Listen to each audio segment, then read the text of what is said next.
फिर एक बार नमस्कार, स्वागत है आप सभी की अपनी एक हिंदी की बेहतर सी कक्षा में। दोस्तों, आज हम लोग बिहार बोर्ड कक्षा 12वीं के संपूर्ण हिंदी अध्याय के अपने गद्य खंड के 5वीं अध्याय, जिसका नाम है रोज। रोज एक प्रकार की कहानी है जिसके लेखक सच्चिदानंद हीरानंद वत्स्यायन अज्ञेय जी हैं। आपसे प्रश्न पूछा जाएगा कि सच्चिदानंद हीरानंद वत्स्यायन अज्ञेय का जन्म कब हुआ? तो 7 मार्च 1911 को कुशीनगर उत्तर प्रदेश में इनका जन्म हुआ। अब बात आ जाती है निधन का। निधन कब हुआ भाई? तो कहेंगे क्या? तो 4 अप्रैल 1987 को नई दिल्ली में इनका निधन हो गया था। ठीक है, हाँ, बहुत बढ़िया। अब बात आ जाता है कि ये कहाँ के रहने वाले थे, इनका निवास स्थान क्या है, क्योंकि हो सकता है जन्म कहीं और हुआ हो और निवास स्थान कहीं और हो। तो इनका जो निवास स्थान था वह था करतारपुर, लाहौर, पंजाब। करतारपुर जो लाहौर में पड़ता है, जो पंजाब में है। और कौन सा पंजाब? जो अभी वर्तमान समय में वह पाकिस्तान में पड़ता है, क्योंकि पंजाब के 2 हिस्से बट गए थे, है ना। बंटवारे के समय जब भारत और पाकिस्तान के बंटवारा हो रहा था ना, तो पंजाब के 2 हिस्से हो गए। एक हमारा पंजाब पाकिस्तान में चला गया, एक पंजाब हमारा हिंदुस्तान में। ठीक है जी। तो कहते हैं यहाँ इनका निवास स्थान कहाँ था? तो कहते करतारपुर, लाहौर, पंजाब, वह पंजाब जो अभी वर्तमान समय में पाकिस्तान में है। अब बात कर लेते हैं कि हमारे अज्ञेय जी के माता पिता का नाम क्या है। इनकी माता जी का नाम है वियंती देवी। आपसे प्रश्न पूछा जाएगा दोस्तों, गौर फरमाइएगा। आपसे प्रश्न पूछा जाएगा कि अज्ञेय जी के माता जी का नाम क्या है, तो बोलेंगे वियंती देवी इनका नाम है। और इनका पिताजी का नाम क्या है? तो डॉक्टर हीरानंद शास्त्री जी। ये दोनों प्रश्न आपके लिए बहुत महत्वपूर्ण होंगे कि इनके माता जी का नाम वियंती देवी और इनके पिताजी का नाम डॉक्टर हीरानंद शास्त्री जी। ठीक है। अब बात आ गया इनके शिक्षा को लेकर, इनकी शिक्षा कैसे हुई, है ना। तो कहते हैं क्या, प्रारंभिक शिक्षा मतलब शुरुआती जो शिक्षा उनको मिली वह उनके लखनऊ में घर पर से ही हुआ, लगभग 4 सालों तक, है ना, 4 सालों तक। तो कहते हैं प्रारंभिक शिक्षा 4 सालों तक लखनऊ में घर पर से ही किए, है ना, लखनऊ में घर पर से ही किए 4 सालों तक अपनी प्रारंभिक शिक्षा। उसके बाद क्या हुआ कि उसके बाद 1925 ईस्वी में पंजाब विश्वविद्यालय से मैट्रिक की परीक्षा पास कर गए, है ना। कहां से भाई? तो पंजाब विश्वविद्यालय में मैट्रिक की परीक्षा 1925 ईस्वी में ये पास कर गए और आ गए वो फिर अपने 12th में। 12th करने का मतलब इंटर में। अब कहते हैं क्या, उसके बाद 1927 ईस्वी में मद्रास क्रिश्चियन कॉलेज से इंटर की परीक्षा दिए। ठीक है जी। तो आपसे प्रश्न पूछा जाएगा कि बताइए कि सच्चिदानंद हीरानंद वत्स्यायन अज्ञेय इंटर की परीक्षा कब पास किए थे? तो कहेंगे 1927 ईस्वी में। इंटर की परीक्षा कहां से पास किए थे? तो मद्रास क्रिश्चियन कॉलेज से। ठीक है जी, मद्रास क्रिश्चियन कॉलेज से यह इंटर की परीक्षा पास किए थे। अब आगे बढ़ते हैं। अब कहते हैं क्या कि फिर मतलब उसके बाद इंटर पास कर जाने के बाद फिर 1929 में, है ना, बीएससी किए। क्या किए भाई? बीएससी, है ना। बीएससी करने का मतलब बैचलर ऑफ साइंस, है ना, साइंस के स्टूडेंट हो गए थे। तो उसके बाद क्या कर गए भाई? तो बीएससी कर गए। कहां से किए? तो कहते हैं फोरमैन कॉलेज से। फोरमैन कॉलेज जो लाहौर पंजाब में ही पड़ता है और वह पंजाब जो अभी वर्तमान पाकिस्तान में है। ठीक है ना, बात समझ में आ रही है।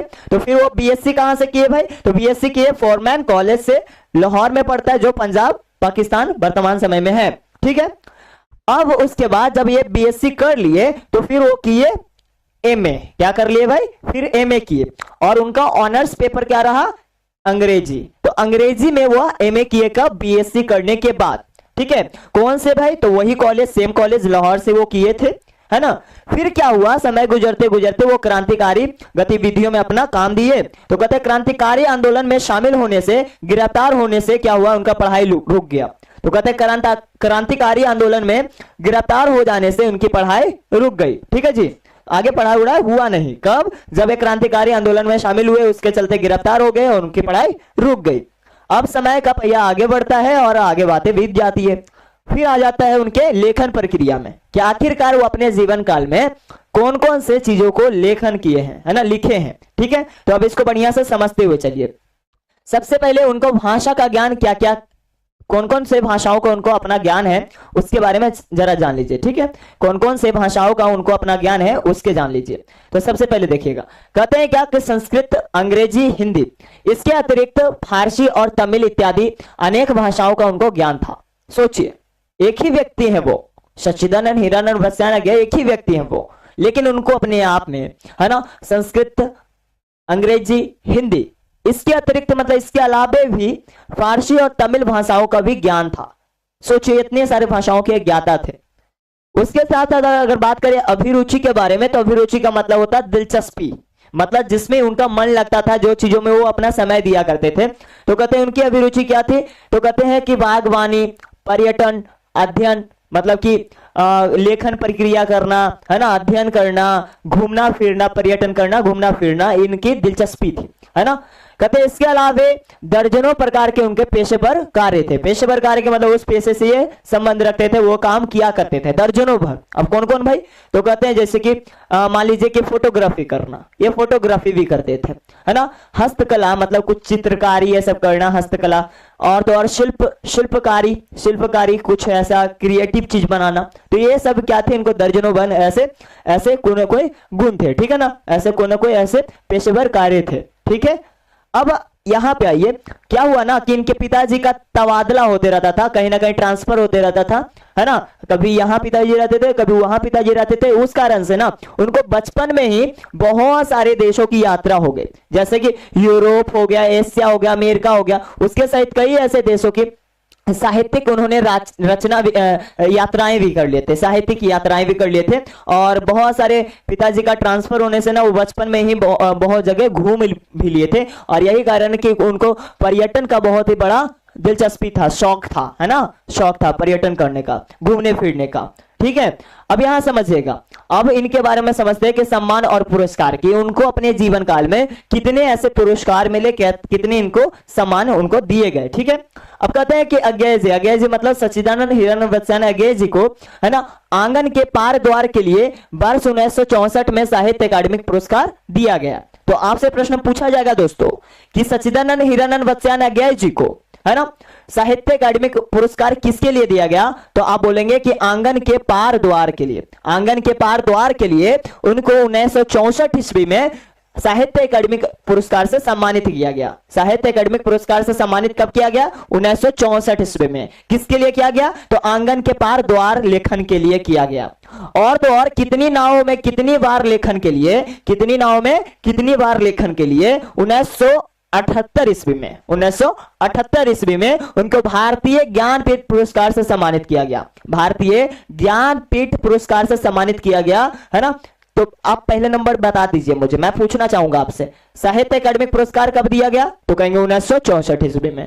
कहेंगे भारतीय ज्ञानपीठ पुरस्कार कब दिया गया, तो कहेंगे 1978 ईस्वी में। बताइए भारतीय ज्ञानपीठ पुरस्कार किस लिए मिला था, तो एक लेखन था कितनी नावों में कितनी बार, इसके लिए दिया गया था। साहित्य अकादमी किसके लिए दिया गया था, तो कहते हैं आंगन के पार द्वार के लिए दिया गया था। सोचिए ये सारे के सारे प्रश्न बन रहे हैं, सभी के सभी प्रश्न बन रहे हैं जो पूछे जाएंगे आपसे, ठीक है।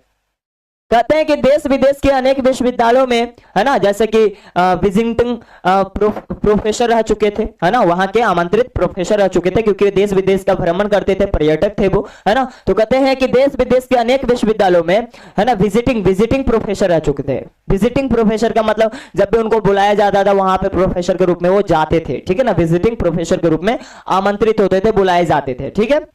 अब यहां समझिएगा, अब कहते हैं व्यक्तित्व और स्वभाव कैसा था, उनका किस तरह का पर्सनालिटी था, उनका किस तरह का अपने आप में नेचर था, व्यक्तित्व और स्वभाव कैसा था हमारे अज्ञेय जी का, है ना। अब देखिए बहुत ही सुंदर दिखते थे ये, बहुत ही सुंदर दिखते थे, कद में बहुत ही लंबा थे, गठीला सा शरीर था उनका, है ना, उनका शरीर बहुत ही गठीला था, नश्वर था, है ना, कद में लंबा थे, सुंदर दिखते थे ये हमारे, है ना, सुव्यवस्था था उनका, अनुशासित प्रियता थे, अनुशासन में रहते थे, है ना, बहुत ही व्यवस्थित रहते थे। एकांत प्रिय थे, एकांत प्रिय मतलब कि उनको ज्यादा भीड़ भाड़ पसंद नहीं था, एकांत में रहते थे, है ना। उसके बाद में अंतमुखी मतलब कि थोड़ा सा चुप रहने वाला व्यक्ति, इतना ज्यादा टाइम बोलने वाला नहीं व्यक्ति थे, है ना। कहते स्वभाव गंभीर था उनका, बहुत ही गंभीर रहा करते थे हर वक्त अपने आप में, और ऐसे स्वभाव वाले लोग बहुत ज्यादा आजकल मिल रहे हैं, ठीक है। मैं भी कहीं ना कहीं इसी तरह का हूं, ठीक है। कहते चिंतनशील है मतलब चिंतन में डूबे रहते थे, हर वक्त नई चीजों का खोज में रहते थे, है ना, इस तरह से। कहते मितभाषी और अपने मौन एवं मितभाषी के लिए वो प्रसिद्ध थे, मौन रहा करते थे हमेशा, मतलब फालतू काहे को बोलना भाई, है ना, जो चीजें बोली जाए उतना बोलते थे, जो चीजों के बारे में सोचा जाए उतना सोचते थे, है ना, टाइम नहीं बोलते थे, ठीक है ना। मतलब कह लीजिए इंग्लिश में इसे कहा जाता है इंट्रोवर्ट, जो बहुत ज्यादा बोलते हैं उसको इंग्लिश में कहते हैं एक्सट्रोवर्ट, बिना मतलब के कुछ भी बोलते हैं एक्सट्रोवर्ट, और जो कुछ भी नहीं बोलते सोच समझ के बोलते जितना बोला जाए वो कहलाते हैं इंट्रोवर्ट, ठीक है, इस तरह से होता है, ठीक है ना।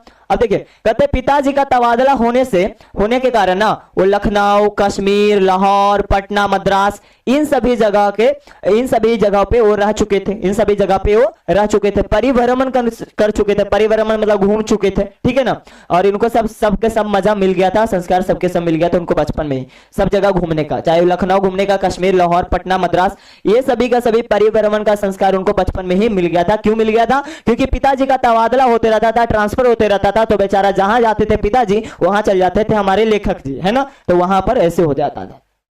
अब देखिए उनके बारे में कुछ और भी खास बातें हैं जो लेखन प्रक्रिया से संबंधित है, मतलब कृतियों से संबंधित है कि ये अपने लाइफ में क्या क्या लिखे हैं, क्या क्या लिखे हैं। उनकी कविता कितनी सारी है, उनके उपन्यास कितने सारे, उनके नाटक कौन से, संपादन में क्या क्या लिखे है ना, कविता के संकलन क्या क्या है, ये सभी के बारे में आप जानिए, क्योंकि यहीं से प्रश्न आपसे बनेंगे, है ना, यहीं से प्रश्न पूछे जाएंगे, ठीक है। अब यहां समझिएगा, पहले नंबर कृतियां में, कृतियां का मतलब लेखन होता है, क्या क्या वो लिखे हैं, है ना, उनके क्या क्या कृतियां, क्या क्या वो लिखे हैं, उसके बारे में आइए।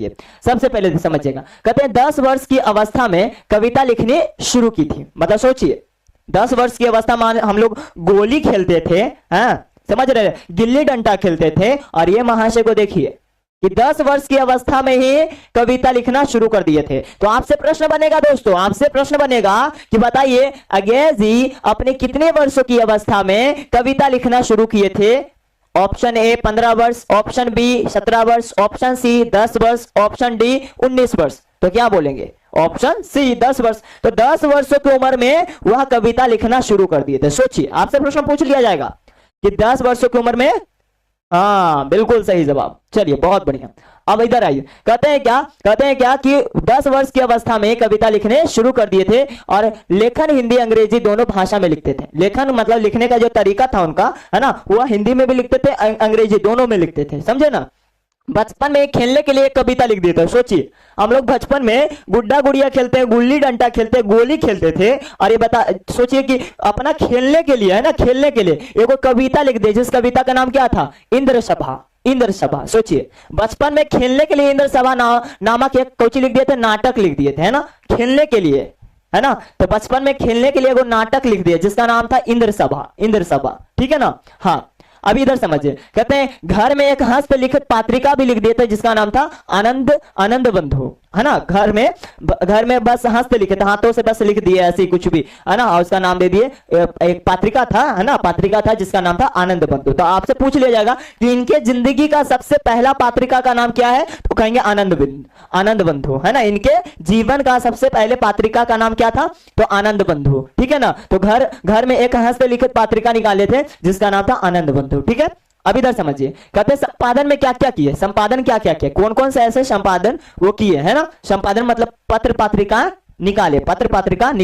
तो सबसे पहले था एक सैनिक नामक संपादन। तो सैनिक नामक संपादन आगरा में किए थे, आगरा में। फिर एक है विशाल भारत, जो कोलकाता में किए थे, विशाल भारत कोलकाता में संपादन किए थे। एक है प्रतीक, जो प्रयागराज में किए थे, प्रयागराज में। एक है दिनमान संपादन, दिनमान पत्रिका। तो दिनमान कहां किए थे? दिल्ली में प्रकाशित किए थे, दिल्ली में प्रकाशित किए थे। तो आपसे पूछा जाएगा दिनमान पत्रिका किनका है? तो सच्चिदानंद हिरण्य बच्चन अज्ञाय के। कहां पब्लिश किए थे, कहां प्रकाशित हुआ था? तो दिल्ली में।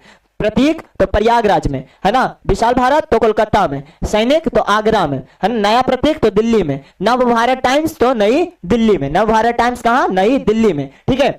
समझे ना। इस तरह से आपको क्या करना है, याद कर लेना है। जैसे थॉट, वॉक और एम्ब्रीमेंस, तो ये अंग्रेजी में संपादन किए थे, ठीक है ना। थॉट, वॉक, एम्ब्रीमेंस जो था एक प्रकार के अंग्रेजी में संपादन किया गया इनका था, ठीक है ना। तो इस तरह से आपको क्या करना है, उसको याद कर लेना है। अब उपन्यास के बारे में है, उपन्यास भी वो लिखे हैं। तो जैसे कि पहले ई प्रश्न दम हाईलाइटेड है, VBI दम VBI लगा लीजिए, इसको दम VBI लगा लीजिए कि शेखरा एक जीवनी, है ना। शेखरा एक जीवनी जो है ये क्या है भाई? तो उपन्यास। दम पूछ लिया जाएगा, दम पूछा जाएगा कि बताइए शेखरा एक जीवनी किनकी उपन्यास है? तो कहेंगे अज्ञाय जी की। तो बताइए कि शेखरा एक जीवनी क्या है? तो कहेंगे उपन्यास है, ठीक है ना। तो शेखरा एक जीवनी क्या है भाई? उपन्यास है। किनकी लिखी हुई है? अज्ञाय जी की लिखी हुई है। कहते हैं प्रथम भाग जो लिखे थे इसका, है ना, 1941 में। क्योंकि जैसे मूवी का नहीं आता पार्ट ए पार्ट बी, तो ऐसी ये वाला का भी पार्ट ए पार्ट बी आया था, ठीक है ना। कौन सा वाला? तो शेखरा एक जीवनी के पहला भाग जो आया था 1941 में आया था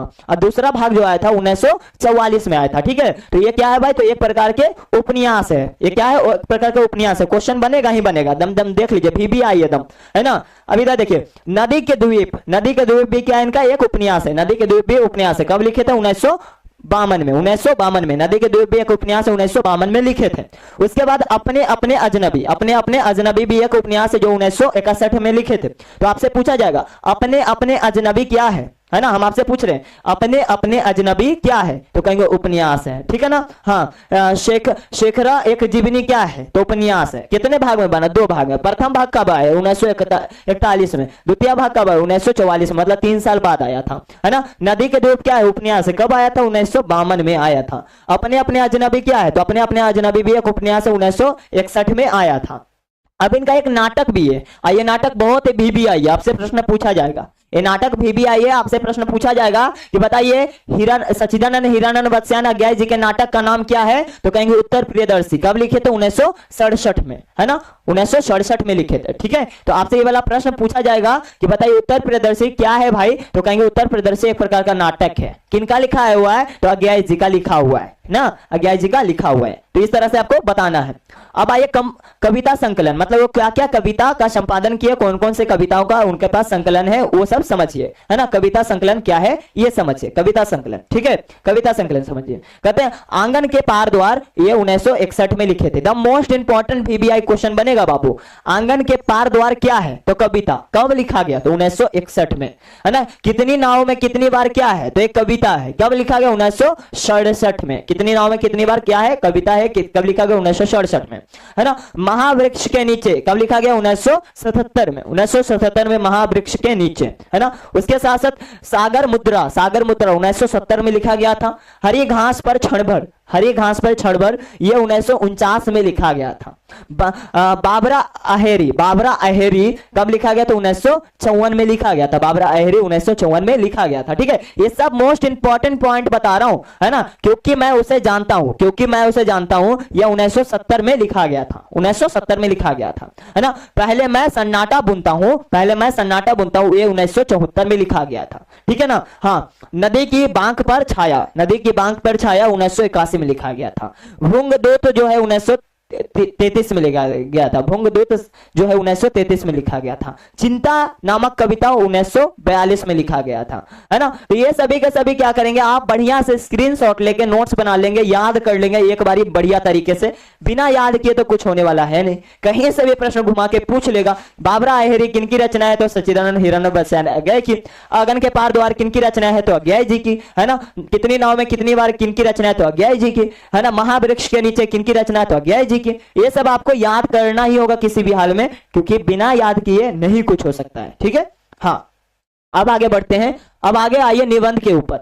इनके जीवन में कौन कौन से ये निबंध लिखे हैं ना, अपने जीवन में कौन कौन से निबंध लिखे हैं इसके बारे में। अब देखिए, सबसे पहले वाला है क्या, अरे या यार रहेगा याद, है ना। तो ये क्या है, इनका निबंध है। कब लिखे थे ये वाला, ये लिखे थे 1953 ईस्वी में। 1953 ईस्वी में ये लिखे थे, है ना। अरे यारावर याद रहेगा, ये हमारे 1953 ईस्वी में लिखा गया एक निबंध था अज्ञाय जी के द्वारा। एक वन सहसा उछली, यह भी निबंध है। कब लिखा गया, तो 1961 में। देखिए, ये वाला को आप VBI लगा लीजिए, ये वाला को क्या लगा लीजिए आप, VBI। ये वाला को लगा लीजिए VBI। जितना मैं बोल रहा हूं VBI ना, देखिएगा कि आपको प्रश्न इसी से पूछे जाएंगे। अभी थोड़ा देर रुकिएगा, हम आपको ऑब्जेक्टिव कराएंगे, आपको सब पता चल जाएगा कि सच में VBI है कि नहीं। तो एक बूंद सहसा उछली जो है 1961 में लिखा गया था, और ये आपके लिए VBI होगा। ठीक है, आगे देखिए, कहते हैं संपादित ग्रंथ। तो संपादित ग्रंथ भी बहुत सारे हैं, जैसे कि आधुनिक हिंदी साहित्य लिखे थे, जो कि एक निबंध संग्रह था, 1942 में लिखा गया था। आधुनिक हिंदी, है ना, साहित्य लिखे थे, जो कि एक निबंध संग्रह है, बहुत सारे निबंध की संग्रह जो 1942 में लिखी गई थी, है ना। एक एकांकी जो है 1952 में लिखी गई थी, है ना। रूपा बारा जो है 1960 में लिखा गया था, है ना। रूपाम बारा जो 1960 में लिखा गया था। इस तरह से आप कहेंगे तो तार सप्तक भी लिखे हैं। तार सप्तक क्या होता है, तार सप्तक का मतलब होता है कविता संग्रह, है ना, कविता संग्रह। तो तार सप्तक खाली लिखे, तो पहला वाला तार सप्तक था जो 1943 में लिखा गया। तो पहला तार सप्तक क्या था इनका, पहला वाला तार सप्तक था 1943 में लिखा गया। दूसरा तार सप्तक था 1951 में लिखा गया। दूसरा तार सप्तक 1951 में लिखा गया। और तीसरा तार सप्तक जो था वह 1959 में लिखा गया। तीसरा तार सप्तक 1959 में। तो आपसे पूछा जाएगा कि बताइएगा कि तार सप्तक के लेखक कौन है। तार सप्तक के लेखक कौन है? तो कहेंगे अज्ञेय जी। तार सप्तक के लेखक कौन है? अज्ञेय जी। ठीक है ना? हाँ, तो कहेंगे तार सप्तक के लेखक अज्ञेय जी हैं। पहला वाला तार सप्तक 1943, दूसरा वाला 1951, तीसरा वाला 1959 में लिखा गया था। ठीक है। अगला पूछ लेगा आपसे कहानी संग्रह में से, जैसे कि कोई कह लेगा क्या कि बिपथगा जो है क्या है भाई? तो एक कहानी संग्रह। कब लिखा गया? तो 1937 ईस्वी में लिखा गया था, है ना। परंपरा जो है यह भी 1944 ईस्वी में लिखा गया था। ठीक है। तो ये सब क्या है? कहानी संग्रह। ठीक है। कोठरी की बात 1945 में लिखा गया तो ये भी है कहानी संग्रह। ठीक है ना। शरणार्थी भी एक कहानी संग्रह है जो 1948 में लिखा गया था। ठीक है ना। तो ये जयदोल भी एक कहानी संग्रह जो 1951 में लिखा गया। तो आप कहेंगे कि इतना डेप्थ में, इतना डेप्थ में तो मेरा बुक में भी नहीं दिया गया है, तो आप क्यों बता रहे हैं? तो देखो, मैं बता रहा हूं क्या कि मेरा रिसर्च चलता है ना। मैं बहुत ही डेप्थ एनालिसिस करता हूं, मैं बहुत ज्यादा रिसर्च करता हूं और हर एक चीज को एकदम मुद्दे पे लेके आता हूं, है ना। अब जैसे मैं आपको खाली बता दूं कि ये वाला और इसका डेट उठ बताऊं ही नहीं, और कभी पूछ लिया तो कि कोठरी की एक बात कब लिखा गया था, तो कहेंगे 1945 में। किनके द्वारा लिखा गया? तो अज्ञेय जी के द्वारा, है ना। तो इस तरह से आप एकदम बता पाएंगे। चाहे आप क्लास 6वीं से, है ना, 6वीं से आप कहेंगे IAS IPS की तैयारी करें, है ना, दम कहीं से भी हिंदी मीडियम से हैं तो आप, है ना, आप क्लास 6वीं से लेकर IAS तक की तैयारी करेंगे तो आपको ये सभी प्रश्न कहीं ना कहीं देखने को मिल ही जाएगा, है ना। मैं 12th भी नहीं कहता, मैं तो कह रहा हूं भाई IAS तक, है ना। IAS तक हिंदी मीडियम खाली कर लीजिए, आपको ये सभी सवाल पूछे जाएंगे कहीं ना कहीं से। तभी मैं इतना डेप्थ में आपको पढ़ाता हूं, है ना। तभी मैं हर एक पॉइंट को लिखता हूं, दम हर एक पॉइंट को। जैसे मैं कह दूंगा इनकी डायरी भी लिखी गई थी, तो इनकी डायरी का नाम क्या था? तो भवंती, अंतरा और शाश्वती, है ना। तभी इनके डायरी का नाम है। अब डायरी हम आपको बता ही नहीं क्योंकि आपके बुक में दिया नहीं, लेकिन मैं बता दिया बाय द वे, कभी काम ही आ जाए, है ना। जैसे इनके संस्मरण भी थे, स्मृति लेखा, आलोचना भी थे, त्रिशंकु, है ना, जो कि 1945 में लिखा गया था। ठीक है ना। तो इस तरह से आपको क्या करना है कि इन सभी चीज को स्क्रीनशॉट लेके नोट्स बना लेना, याद कर लेना बढ़िया से। सोचो इतना डेप्थ में मैं चीजों को लेके आया हूं, तब जाकर आपका लेखक परिचय खत्म हुआ। और अगर देखा जाए तो कुल मिलाकर अभी लगभग 20 से 21 मिनट हो गए हैं। ये कह लीजिए आधा घंटा हो गए हैं सिर्फ लेखक परिचय करवाने में, आधा घंटा हो गए सिर्फ लेखक परिचय करवाने में। सोचिए कितना समय मैं दिया लेखक परिचय को लेकर। क्यों? क्योंकि हम बहुत ज्यादा डीपली में चले हैं लेखक परिचय को। आप देखिए बढ़िया से एक बार देख लीजिए कि लेखक परिचय के कोई भी ऐसा प्रश्न हो जो छूट जाएगा। और ज्यादातर प्रश्न कहां से पूछे जाते हैं? तो लेखक परिचय से, क्योंकि आपका पाठ्य पुस्तक से बहुत कम प्रश्न आजकल पूछे जा रहे हैं। आजकल जो बोर्ड एग्जाम का पैटर्न है ना, आपके पाठ्य पुस्तक से बड़ी कम पूछता है और ज्यादा पूछ देता है आपका लेखक परिचय से। और लेखक परिचय जब तक आप नहीं पढ़े ना, तो सोचिए आपका ज्ञान अधूरा रह गया है, दम ज्ञान अधूरा। ऑब्जेक्टिव दम नहीं बनेगा। ऑब्जेक्टिव तब तक नहीं बनेगा जब तक आपको लेखक परिचय बढ़िया से कंप्लीट नहीं है, क्योंकि ज्यादातर आपका ऑब्जेक्टिव लेखक परिचय से आता है। और यही कारण है कि हम हर एक पॉइंट को लिख दिए। आप खुद देख लीजिए कितना बढ़िया से, है ना, हर एक चीजों को लिखा गया यहाँ पर हमारे लेखक के बारे में। अब यहाँ पर दूसरा स्लाइड में भी देखेंगे तो उनके हर एक चीजों के बारे में लिखा गया, चाहे वो भाषा का ज्ञान हो, अभिरुचि हो, सम्मान पुरस्कार हो, व्यक्तित्व और स्वभाव के बारे में, हमारे अज्ञेय जी के बारे में। फिर उनके लेखन के बारे में आइए तो कृतियां कौन कौन लिखे हैं, संपादन क्या किए हैं, उपन्यास कौन कौन सा है, नाटक कौन कौन सा है, कविता का संकलन कौन कौन से है, उसके तारीख भी मैंने यहाँ पे दे दिया है कि ताकि कोई भी पूछे तो आप बता सकते हो। फिर यहाँ पे देखा जाए तो निबंध कौन कौन से लिखे हैं, संपादित उनके ग्रंथ कौन कौन से हैं, कहानी संग्रह कौन कौन सा है ना, यात्रा वृतांत कौन कौन से लिखे हैं, निबंध संग्रह कौन कौन सा है ना। ये सभी के सभी हम आपको दम बढ़िया से डिटेल में दे दिए हैं और सबके सब यहाँ पर खत्म हो